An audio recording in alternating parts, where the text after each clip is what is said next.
Kothamangalam Mar Athanasius international സ്കൂളിൽ school protection group ഉദ്ഘാടനം ചെയ്തു.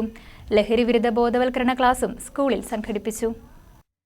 മാർ അത്തനേഷ്യസ് ഇന്റർനാഷണൽ സ്കൂളിലെ സ്കൂൾ പ്രൊട്ടക്ഷൻ ഗ്രൂപ്പ് ഉദ്ഘാടനം narcotics control bureau assistant director Venugopal G Kurup നിർവഹിച്ചു. തുടർന്ന് ലഹരി വിരുദ്ധ ബോധവൽക്കരണ ക്ലാസും നടത്തി. യൂറോപ്യൻ രാജ്യങ്ങളെ അപേക്ഷിച്ച് ഇന്ത്യയിൽ ആദ്യകാലങ്ങളിൽ ലഹരി മാഫിയയ്ക്ക് പിടിമുറുക്കാനാകാതിരുന്നത് കുടുംബമൂല്യങ്ങൾക്ക് വില കൊടുക്കുന്നത് കൊണ്ടായിരുന്നു.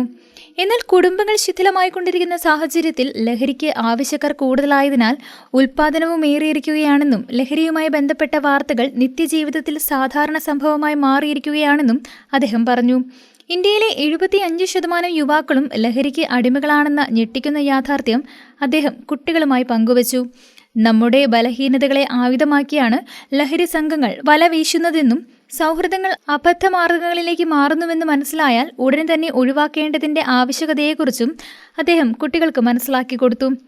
NCBയുടെ 1 crore പ്ലാഡ്ജിൽ പങ്കാളികളാകുവാൻ അദ്ദേഹം കുട്ടികളോട് ആഹ്വാനം ചെയ്തു. സ്കൂൾ പ്രിൻസിപ്പൽ ജൂബി പോൾ ചടങ്ങിന് അധ്യക്ഷത വഹിച്ചു. News desk KCV